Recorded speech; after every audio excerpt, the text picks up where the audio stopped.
Hi all, I'm Rishabh Parekh and here's my second video on the topic motivation. So in the video, Mr. Daniel Pink's central idea revolves around a statement of a mismatch between what science knows and what business does.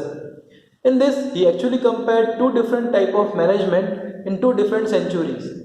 He discussed about motivating employees by providing them incentives. So in the first one, which was used in 20th century, where higher the reward, higher the performance, which was true at that time as most of the work was performed mechanically, which requires less focus, less thinking, with a clear destination, and that result in a lesser creativity. But in 21st century, where the tasks are based on rudimentary cognitive skill, where they do not have a clear destination, but at the same time require more focus and more creativity, and the rules are completely different there. And there, it shows complete different result. The higher reward, the worse is the performance. Because incentives degraded the quality of work and narrowed down their creativity. However, Mr. Daniel gave us three elements which are building blocks of a successful business model, which is autonomy, mastery, and purpose. With autonomy, it means the ability of a person to converge the focus on the most urgent and important task. With mastery, which means the desire to complete or the desire to of an individual to get better and better at something. With purpose, it means working on something which is even bigger than oneself. Among all these videos I watched, I found this video quite interesting as he talked about intrinsic and extrinsic reward system, which I believe it is not possible every time.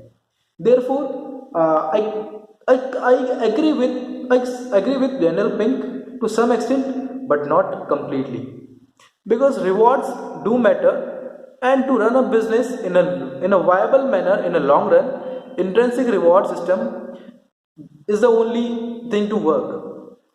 Because every person and every employee is different in an organization. One may like to think in that free time, irrespective of reward and appreciation, but the other will simply waste his time and resource.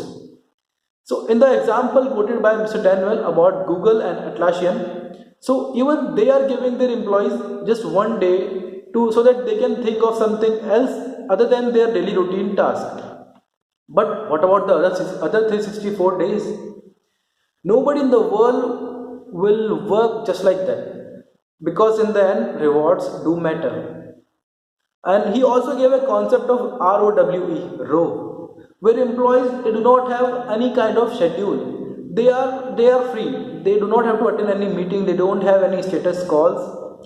I think that this might work in Western countries, but will not work in countries like Asia. I think this will lead to a removal of discipline from their life, and ultimately it will be loss of business. So, in my opinion, intrinsic management will work for a shorter run, but to run the business in a viable long run, and extrinsic reward management will only work. Well, thank you. That's all from my side. Thank you.